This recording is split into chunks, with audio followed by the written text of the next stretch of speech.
and Carol Garston from Nature Gallery. And our panel will be moderated by David Rock, our co-chair.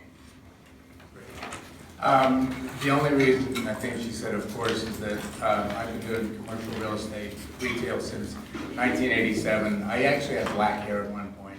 And many years ago it turned, well, it was gray and then it was silver. In any event, so I figure I earned this seat.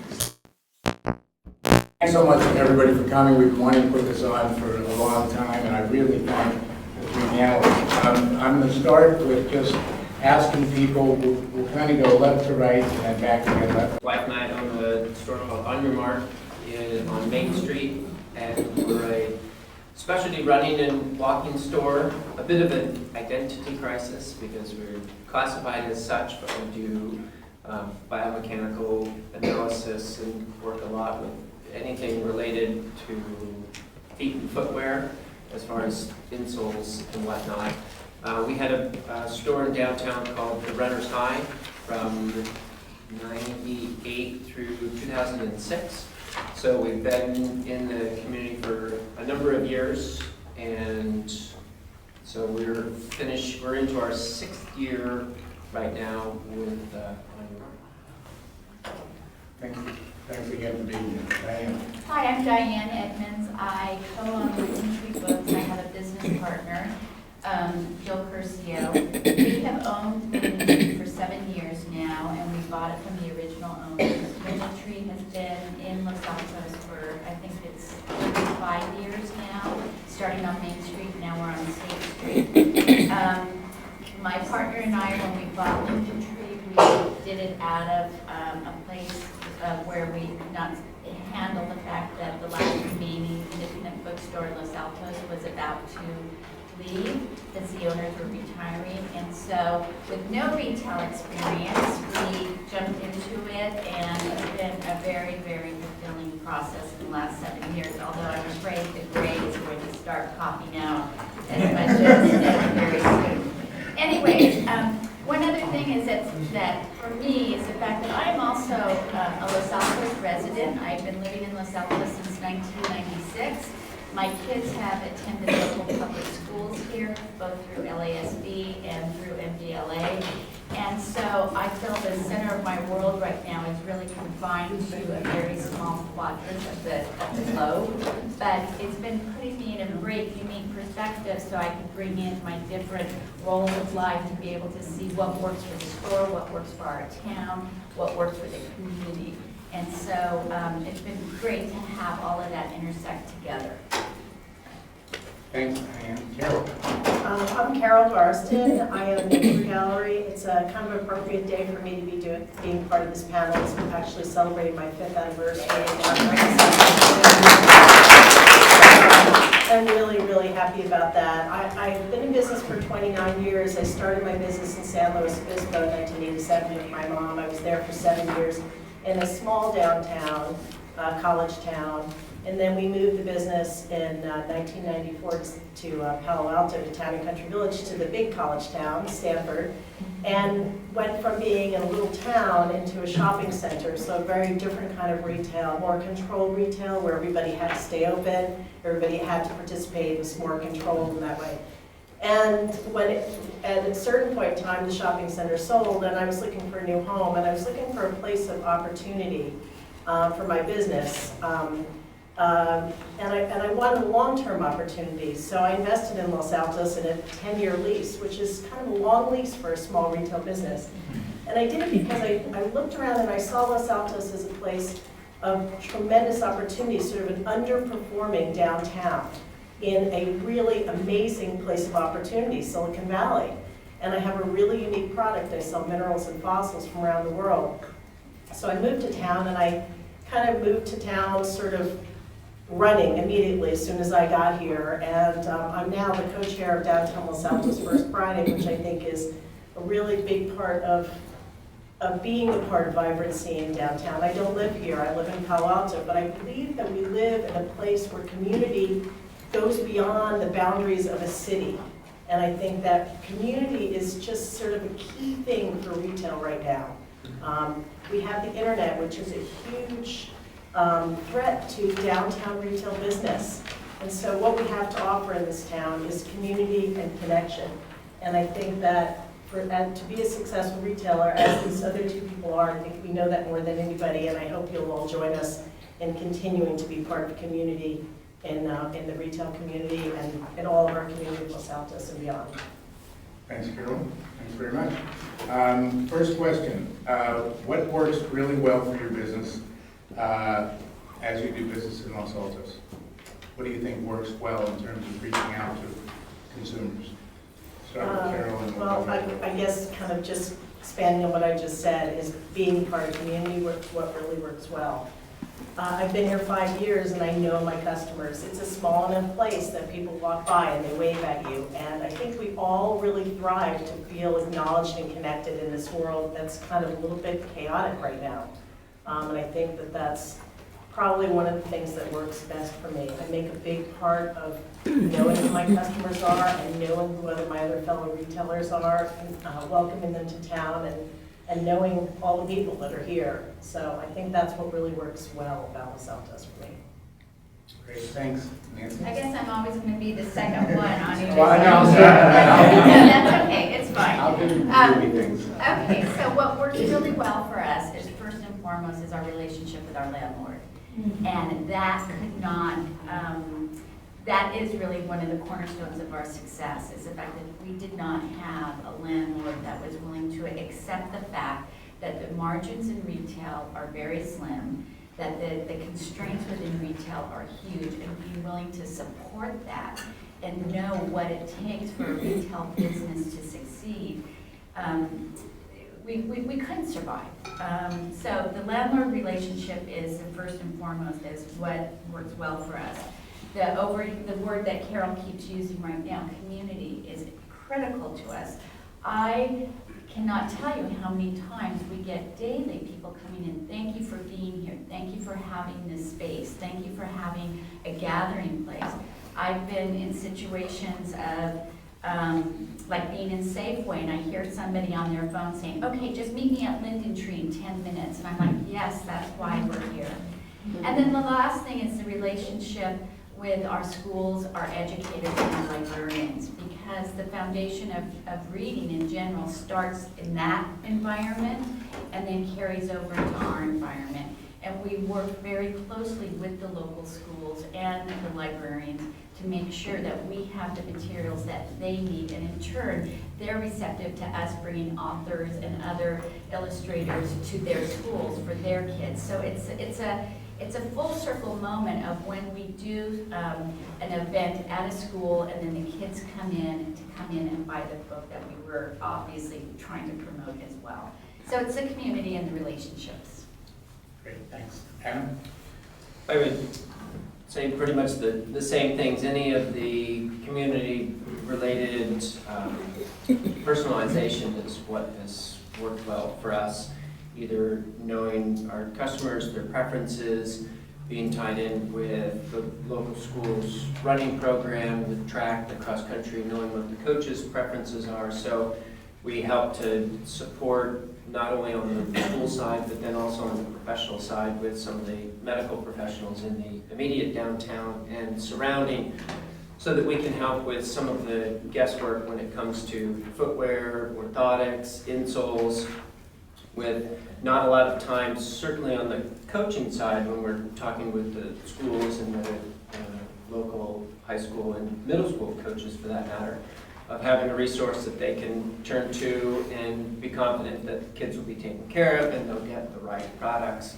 And then on the adult side of supporting the medical community for getting people back on their feet, recovering from injuries, things of that nature, where a lot of medical professionals just don't have time to know all of the over-the-counter products that are available. That's where we find that we fit in really well, is being able to sort through all of the noise that's out there and offer products that do the job that people are looking for. So those are, I would say, we've been looking at what to do this year, and it's really focusing on any of the personalization, customization type either products or services that, as the internet was touched on, that I'm sure we'll talk more about. Things that are easy grab, that don't need a lot of attention, are not going to be our focus, but things that we can personalize and customize so that everyone has an individual experience. Thanks. This time I'll start with Diane. What has most surprised you about doing business in Los Altos, both in terms of downsides and upsides? Okay, so I think one of the things that has surprised me is the lack of longevity of a lot of the retailers, and how you see something, a store come in and a year later it's gone. That has really, it's a concern, and that piece has really surprised me because I know our community will support local businesses. And just trying to figure out how we can help in trying to establish longer relationships with newer stores that come in. One of the upsides is also a downside, and I find that this community can be incredibly fickle. And what I mean by that is we can host an event that we think is going to be very well received. We're getting lots of verbal feedback. We have people even providing RSVPs, sometimes even paying a nominal $10 if we're charging for a book involved, and it's a bust because all of a sudden we find out on that night there was another event going on somewhere else and people shifted over there. Other times we can host an event that we think is going to be a small turnout and it's standing room only. And being a part of this community and being a part of the school environment, what it is that we are in a phase of life, I think, where there's so many options that people will wait to the very last minute to decide what direction they're going to go. And so with all that, it's hard to be able, you can't count on, Friday nights are always a great night to do something. You can't count on certain things that I think used to be part of normal routine a few years ago. So the upside is that sometimes we're pleasantly surprised by all of a sudden a successful event. The downside is that those that we think are going to be the success are not. And I think the last thing that has surprised me the most is that the fact that we still cannot get traction for nightlife and night foot traffic. And I beat my head against the wall on that one of why can we not get this going? Okay, well, I'll start with that. Why can we not get the first thing, the nighttime traction going? So, First Fridays is it's my baby. It's that event that I co-chair with a very, very small committee of dedicated volunteers, and I hope that some of you will decide to join us. It's really hard to get merchants to stay open late. It's hard to get merchants involved in doing anything in downtown Los Altos. We have meetings in the morning and they don't show up. We have meetings in the evening and they don't show up. And it's hard because it's kind of like the chicken and egg situation, the nighttime shopping thing. If everybody's not open, then people don't feel like it's worth coming out, and if people don't come out, then merchants don't want to stay open. So how do you, where do you find that? How do you get both things to happen? And I think it comes from customers deciding that they're actively going to support that happening. So people coming out and saying, we wish our town was a nighttime shopping place, but actually not coming out on First Friday doesn't help the effort for us to create this environment. We're starting with one day a month, and it's hard because it's just one day a month. This is not a nighttime shopping place. So it's a subject of tremendous frustration, and I hope that you'll all support us by coming out and spreading the word, because we should be open every Friday night, and more merchants should participate. We went from having it be an event where we told people what to do, to an event where we just asked merchants just to be open and do whatever they wanted to do to make it a special night. So areas of frustration.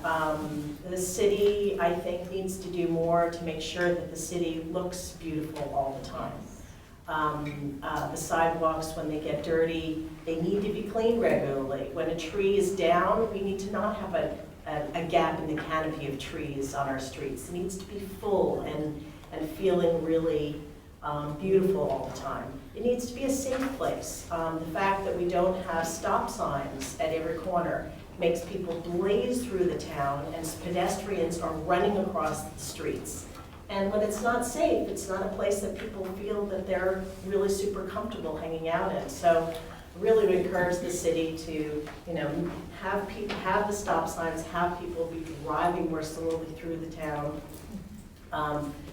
The upsides are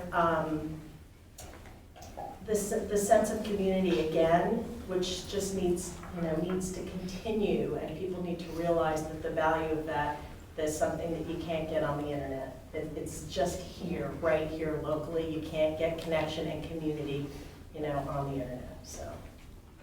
Thanks. Adam? Trying to think of something that might be different than, the challenges are the fact that there are a lot of opportunities out there, a lot of choices, and I think the thing that's not aware, that maybe people are not aware of, is the fact that from a business standpoint, we are committed to the downtown and at the same time rooted here, whereas our consumers or the community has any option they want. And if they have either any disruption in getting to downtown, which has not been a lot of issue lately, certainly during the construction phase a few years ago, but on a whim, our consumers or the community have every option to drive 5 miles in any direction and go do sometimes the same thing or something close to it. And we don't have the flexibility to move ourselves to the hot spots. We have to create the hot spots. And I think that's what consumers and the community are not either aware of or just don't want to admit that, they want there is a strong community downtown. There's a lot of support for small businesses, but at the same token, not always the commitment to what is downtown first and then going somewhere else. And so we struggle with trying to be the, not first line of defense necessarily, but be the first place that they look for a book, be the first place that they look for shoes, and then if we have to send them out to somewhere else, that's fine, but at least we had first chance to kind of work on it. And when we find that we are the last choice or much farther down the line when people come in and say, oh, well, I couldn't find this here or there, and you're our last hope, it's like, great, okay. And then it turns out we actually have what they were looking for, and it's like, should have just started here. So I would say the downside is, I think that the wealth in the surrounding area, Silicon Valley as a whole, but I think sometimes it gets focused on Los Altos as a high-income area, and I think businesses are, I know this sounds bad, but lured to the area because of the high value of homes, and not a lot of discussion with small businesses about what other businesses have done, why is there a high turnover. I'm sure that's brushed under the rug. When a new business wants to come to town, no one talks about, oh, there's already been 5 businesses in your place in the last 6 years, and you're going to be the next. So I think that talking more about how the businesses do, certainly there's some due diligence on a new business to maybe talk to the other merchants and find out, how are things going. And, we don't certainly, I've only had maybe 1 or 2 in the last 5 years of somebody that has come downtown and said, we're thinking about moving to downtown. What's the vibe on the street, or asked any questions about the downtown. But most of the time you see them come in. I would say, I thought about this question before of if there's a way to incentivize new businesses for kind of a rolling scale, and this is obviously very high level, not detailed, but some way that new businesses have some incentive, some whatever tax break. I know the landlords have mortgages to make, so it's difficult to say that their rent should be reduced early on and then become more in line with the market later. But new businesses struggle in the early years. The first year to 2 is the hardest time for a business to get off the ground, and when the town looks for or demands a high value for the property without the sales or the foot traffic to support it. You know, the businesses are not doomed to fail, but they've got more of an uphill battle than they do anyways. And some businesses that come into the market that have already been somewhere else, that already know how to kind of get over some of those hurdles, have an advantage, but a new business, or someone maybe not with the experience for the business they're getting into, have a much harder time surviving the first couple of years and finding some way that there is more support for the retail businesses to get their foothold in the first couple of years and then set them free on their own at some time after that. The next question, I think we've kind of already covered. What would surprise us most about the challenges of doing business in Los Altos? If anybody has anything additional that... I think that the one thing I'd like to say is I have a pretty high theft rate. And people are always shocked at, oh my God, this is Los Altos. Theft is huge. Theft is huge for any retailer. And it's a very significant line item for me on my expenses. And we had many situations of talking to, the Los Altos Police Department about how to mitigate it, but it is prevalent in, I know at least in my store, and I know in some of the other stores as well. Well, this is exactly why we had what questions would surprise, what things would surprise us most. That was a jaw dropper for pretty much everybody in the audience. Diane, Carol? I don't have much theft in my business at all. But I'm very aware of it, and I have cameras, and I really do watch people. I'm careful. But it's definitely a jaw dropper for me to think that people would steal books in the community. But there have been surprising thefts in Los Altos since I've been here. Banks being robbed and jewelry stores, and it seems really, really is shocking. And the point that Adam was making before, I think that one of the things I've thought about is some kind of a mentorship where, existing businesses maybe mentor new businesses coming into town to help them get established and know the lay of the land and kind of help them to survive and do better. Might be a good idea. And I personally have gone out to the community and tried to recruit businesses to come to Los Altos because I really love this community and I want it to be successful. And I sort of am out there looking about and seeing what kind of businesses would do well here because I don't like the turnover either. It's not good to see businesses that you look at and go, these business people aren't going to survive because they don't really know what they're doing or they don't have the right kind of businesses in town. But I think there are gaps in our town for the right kinds of businesses. And I'm also really hopeful seeing new businesses come to town because new businesses bring people with new energy and new enthusiasm, and they are paying more rent, so they have more motivation to sort of really become connected and involved. So I hope that somehow we can figure out a way to mentor new businesses to be successful here and sort of to dispel some of this vibe that's going on outside of our community that Los Altos is this dead place that you don't want to go and be in business. And I'm telling you that I hear this all the time when I talk to people who are not in business in our community. As a commercial retail broker, and Scott O'Brien is sitting at the end of the table, we probably hear that every time we make a call to try to lure someone in on a vacancy. And that to me is the overall biggest challenge we have, downtown vibrancy, to change the perception, and the way to change the perception is that the stores do better, stay in business longer. So people need to support what's here. People need to support what's here, and just to dispel another myth, the rents in this town are $1 to $3 a square foot less than every town in the peninsula except Saratoga, which is a dead retail town. Ken, I was going to ask, unless it's really pertinent, I wanted to hold all the questions till. Yeah, it is burning, and Ken, no. So, Apricot Lane is located on Main Street, right next to Boulanger, and I was talking to Nicolette Bergstrom, who just left after 5 years, and with tears streaming down her cheeks, she said, "I love Los Altos, but I cannot stay here." Now, Apricot Lane is an upscale women's boutique. You see it at Stanford, a high-end shopping center. So it's what we need and want. And I said, what's going on? Is the rent too high? She said, no, the rent's not too high. She said, for the first 4 years, I was able to make money, especially the 4th year.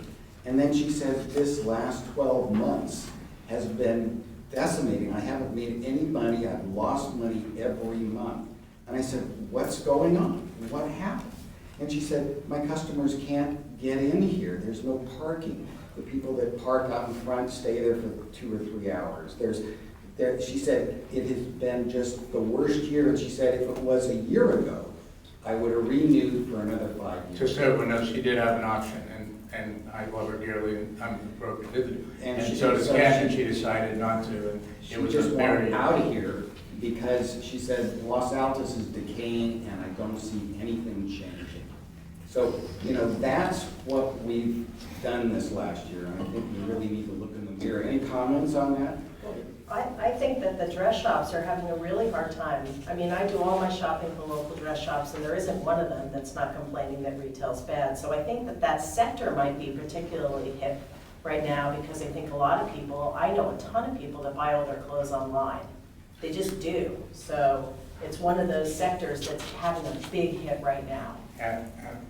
In our industry, clothing, no one's doing well with clothing across the entire country. We have a conference, an annual conference for the specialty run category, where only small businesses like ourselves are invited to, and it's talked about. And no one's doing well with apparel. So apparel in general in our sector is really struggling. And I say that because it's not that everyone is buying all of their athletic gear online, it's just not working. And so that's a struggle. I always associate it to 3 targets that have to line up for a successful sale. And any one of those targets that's off and the sale falls through. And it can be any 3 things, but it's not as simple as we have the right stuff, we're at the right price, it's got to be the right brand, the right color.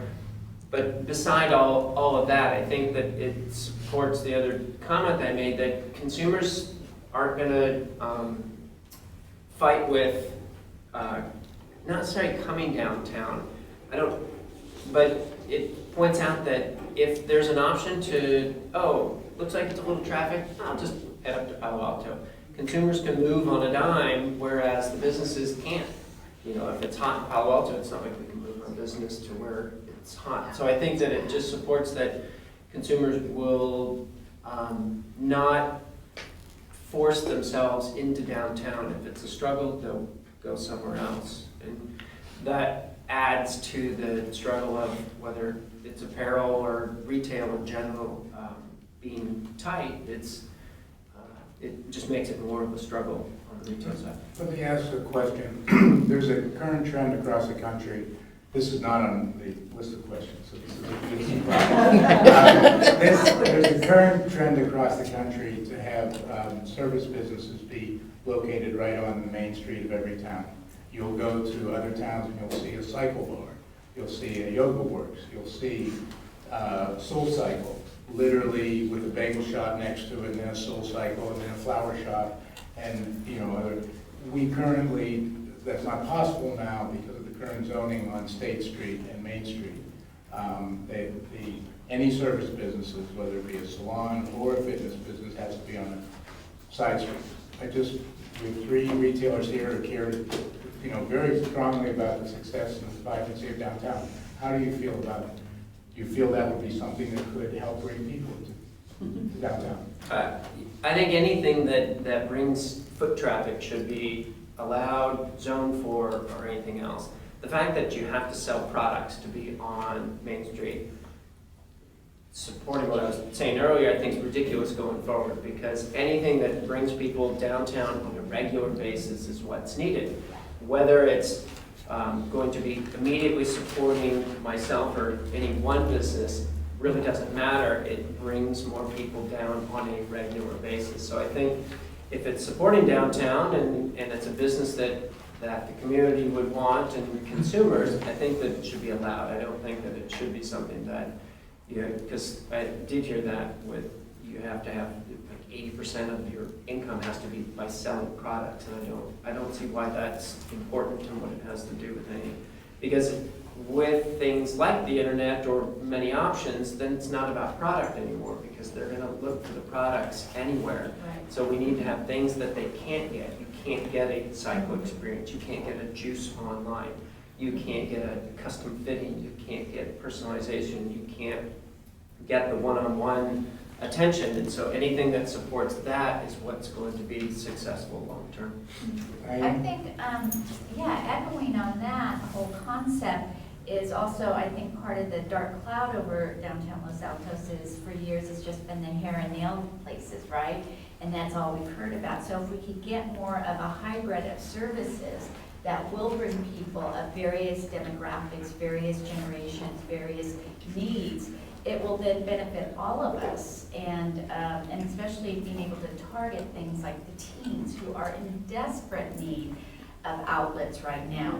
And I will just digress here for just a moment. We, on this whole thing about never knowing what's going to be a hit or a miss, we for years struggled with the idea of wanting to put together a teen board to help bring the youth and to help bring a fresh perspective to our store. And we struggled with the idea of, oh, it's probably not going to work. It probably wouldn't be a success. So finally we said, last year, we said, let's open up a board. We'll recruit from the local high schools. If we could get 10 teenagers willing to do this, we'll run with it. So we started announcing, we went out to our relationships with the high schools and started accepting applications. And I was just keeping my fingers crossed. If we could get 12 applications and 10 good kids, this would be great. We had to shut it down at 70 applications for 10 seats on our board, 70. And we're now thinking of starting a junior teen board because the need is there for these kids. They want a place to go. They need a place to be with like-minded people that obviously is safe and that they can just be themselves. So anyway, so getting back to the service side of it, I felt during that whole recruiting phase of the teen board that if I could charge, I don't charge for it, but I thought there's an outlet right there. If I were to charge for it and open up a storefront and have a teen board office, I might be, one ahead here. That's great. It's interesting about thinking about service businesses and then looking at what our downtown has. We have a very high percentage of like home decor businesses, like a very high percentage. We have a door store on my street, on State Street. I never see anybody in the door store. I never see the door store open. We have, so I think that you got to look at service businesses. That's kind of a service business, I guess. I don't know. It's a very tough job that. Anyway, then we have a Hunter Douglas place, and we have a lot of kitchen stores, and we have a closet store, which I guess is a retail store, but I kind of think it's really mostly a service store. And so those businesses don't draw. We need more feet on the street. We need things that are going to draw feet on the street. So if a cycling place, a place that people go 6 times a week, is going to make people come from the community and from outside of the community who live as close as I do. I live in Palo Alto in another community, but I've come here because it's easy to get here. So I think, yes, if there are going to be businesses that draw. No, I don't think I would be really loving to have what you see in Palo Alto, which is store level offices with people sitting at computers. I don't know that that's what I really think that creates a sense That's a of. different category. Yeah, but I don't really support. I don't think that creates a good vibe in the downtown. We have a huge amount of banks in our downtown. We have a lot of holes where there's no action on the street, where merchants say, it's dead in my part of the street, and because they're surrounded by businesses that don't draw anything, and they feel that they're in these little like islands by themselves, and they don't survive on First Friday because there's nobody else around them that could be doing anything. So there are a lot of challenges, but I think that that we need to have the kind of zoning that's going to create action and create draw for people to come to the town. You're leading me. You're leading the moderator. into a question again, another one that we meant to put on the list, but we did not have, which is, what are your beliefs about the consequences of the recent downzoning of the CDS district and the CDR3 district, which is basically, for everyone's information, everything outside of the parking plazas, both on First Street and on Second and Third. It's everything on the exterior on both sides of the parking plazas. They've been recently, the council recently, in a very controversial decision, voted to downzone them from a 45-foot height to a 30-foot on a height reduction. Diane. I actually have been so confused by this whole thing because I can never figure out, are we trying to go for what are we trying to go for? I can't figure it out anymore because of all of the changes in the zoning. And as a resident of Los Altos, I'm even more confused. And so it just sort of feels like, is it the flavor of the day with our city and our city council, or is there really a long-term strategy in place? And I was, when I said consequence, I meant with regard to feet on the street and vibrancy. So that's what I was, kind of, Adam? I mean, if it's something that is bringing more people to downtown, then it should be good. I think that the same comment, what is the long-term plan or goal? Why does it keep flip-flopping? There should be a little more clear reason and plan as to why it doesn't seem to. I think that there's no vision, there's no big, overall vision of what this town wants to be. And so every time there's a different city council or a different group of people, it seems to change and everybody's kind of scared and confused about what happened before. Do we like that? Do we not like that? What do we want in the future? So I feel like the city feels very confused by changing these rules. And it makes it really difficult for people that own buildings and a property in the downtown. I know some of them, they feel like, hey, thought we had an opportunity yesterday, now we don't have an opportunity. I think that the town needs more buildings that are high enough to create a retail restaurant retail on the ground level, offices and housing. I think the three-tiered approach is just really important because we need people living here and working here. And shopping here in order to create a vibrancy in the downtown. That's what's going to create feet on the street. That's why places like Palo Alto are really bustling, because they have all of those three components. They're struggling with it now because it's kind of gone over rocket. I need to say something about parking. I know parking, I think in the long term parking is going to be an issue. I have to tell you, I never have any of my customers tell me they have problems parking. Maybe it's because I live by a my business is by a parking plaza that's easy to park in, but I never have issue with it at all. And I think that we should look forward to having to have that issue, that we should be vibrant enough that it is an issue, so I think we need to deal with it. But I definitely support the height limit needs to be enough that the economics of it are such that people who own properties can develop their property so that we can create more feet on the street. That also leads into the next question. How do you feel the city of Los Altos could help support local businesses? Carol?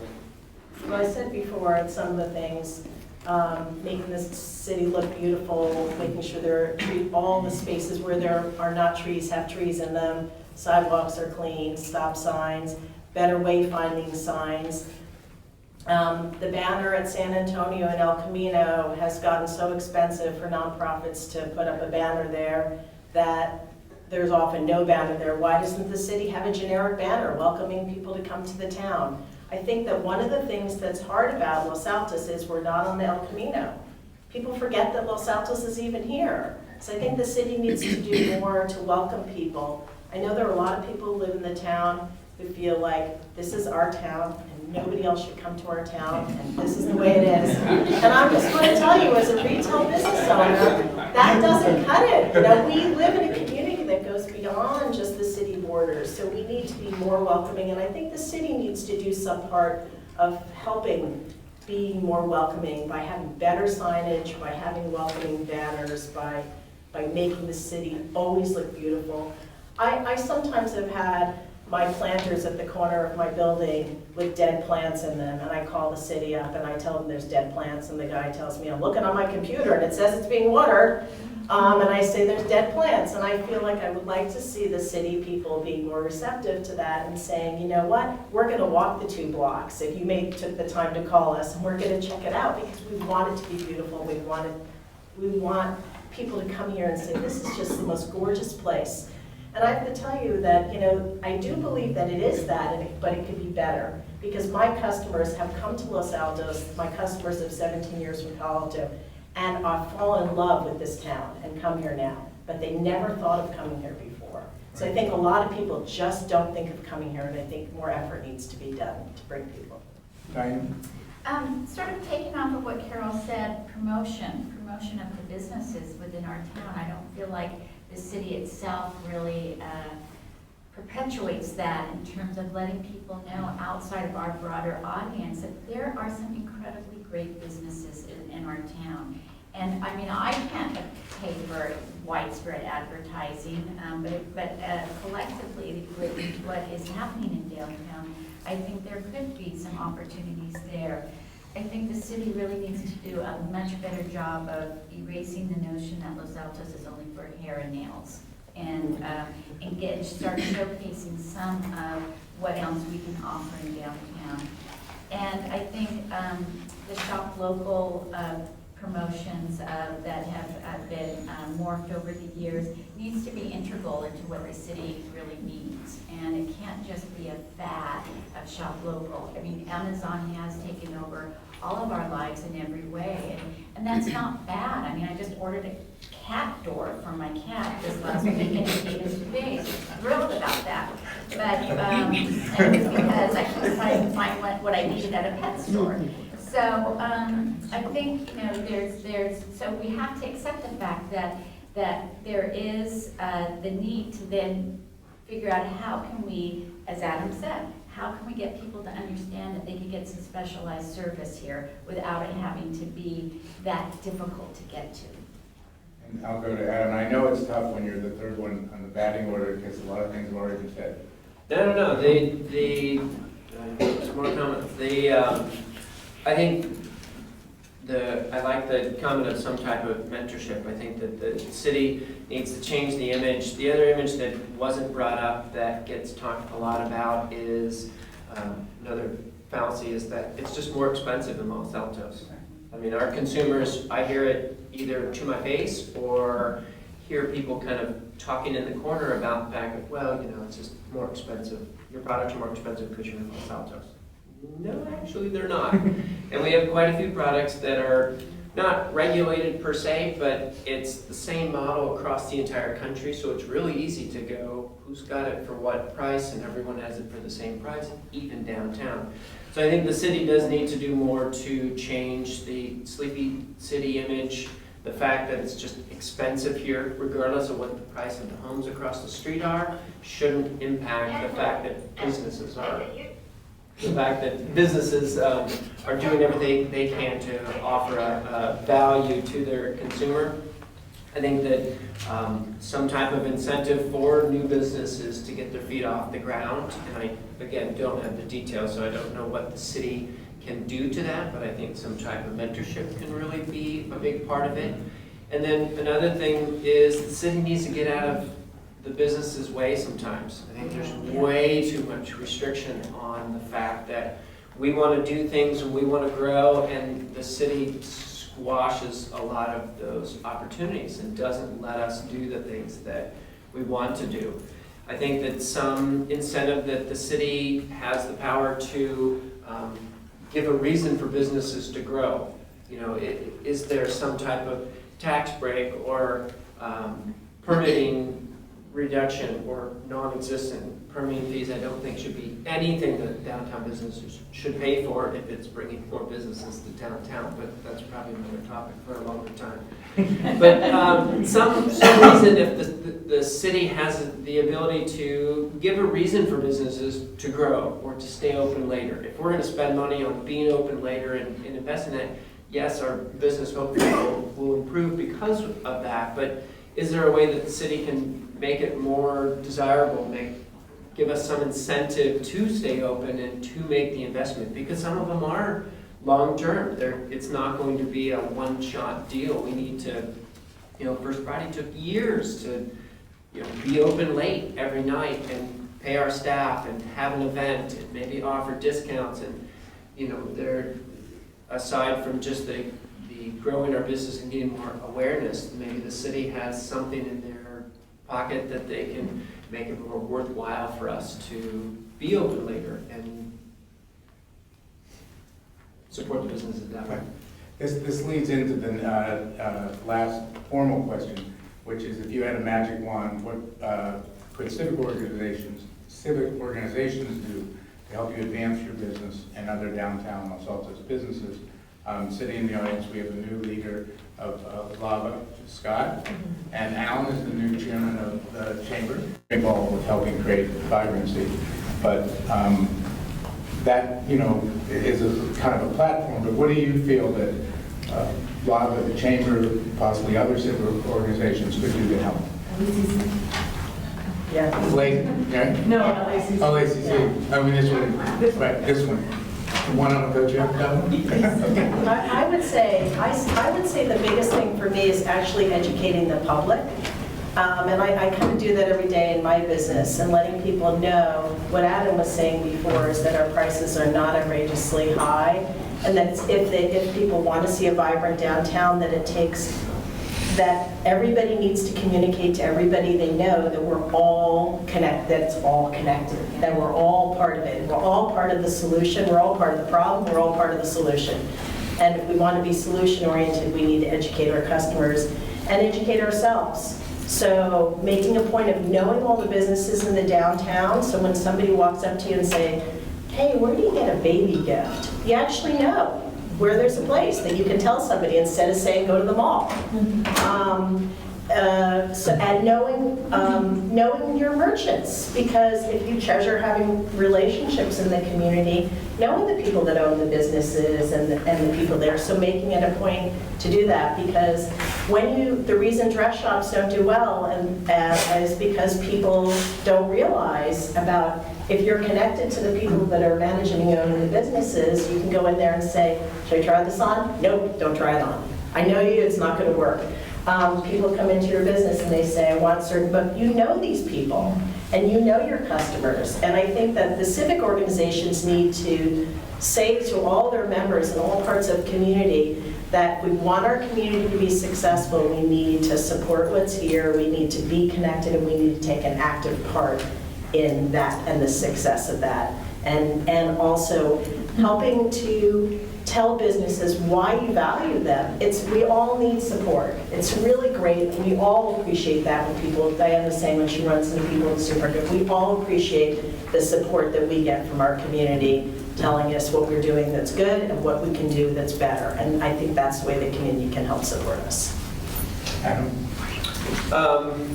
My magic wand would change the emphasis of how things change from a center bullseye of being the small business, the businesses downtown, then the property owners, then the community and the residents. And I know that I feel that's a little backwards to what it is now, which is why I say that would be the magic wand. Just because, back to the other point, the community and the residents have the options to come and go as they please, and the businesses and the property owners have invested in and are here for a reason, and it really should be more about what are their needs and how are they going to get stronger, because that will help the community that lives in the area. Good. Everyone's raising good points, and just on the intermittent basis, I'll thank you for that. Diane? I think my magic wand would be to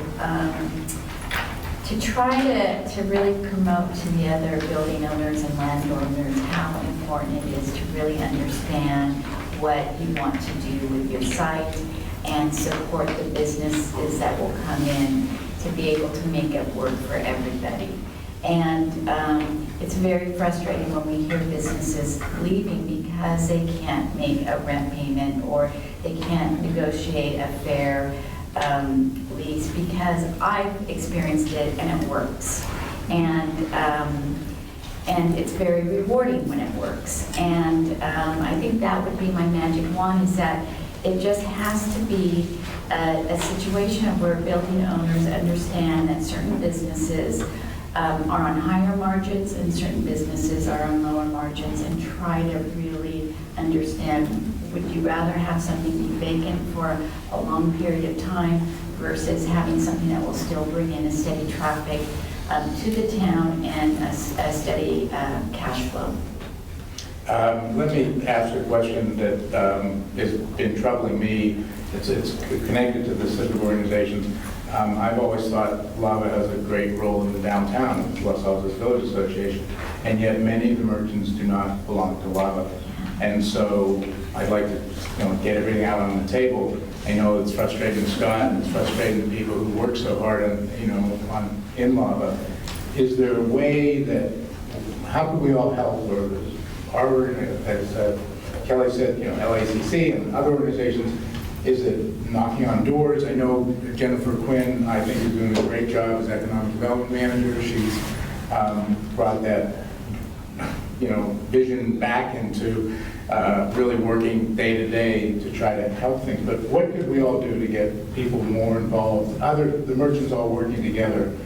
Is there some way to do that? To have them be more, is it just because they don't see the benefits of Lava? There haven't been benefits in the past? Are there new things that could be done in the future? I think the merchants are, and I'll throw myself on the front of that pile, are not a scattered bunch, but everyone's so, they're fighting the fight every day that it's sometimes hard to have the flexibility to go out and do a lot of outreach with their community. I do very much agree that we should know our neighbors and what the other businesses have and things like that. And I don't know if that's something the city can tie together, because the businesses are all essentially under their control, that they can have some way to do that. As far as the different organizations are in the downtown, it is a struggle to understand what is the benefit to one group over another. Over the years, I personally haven't found which group, or essentially who has the most control over what happens, that ultimately it still gets washed back to, well, each organization has either a good group of people and are trying really hard to make a change and grow the business, but no one seems to have any ability to do what they want to do. They have a lot of good ideas, and there's a lot of good groups and a lot of energy, and it sometimes doesn't turn into either action or actual change. Diane? Yeah, that's a really, really good question.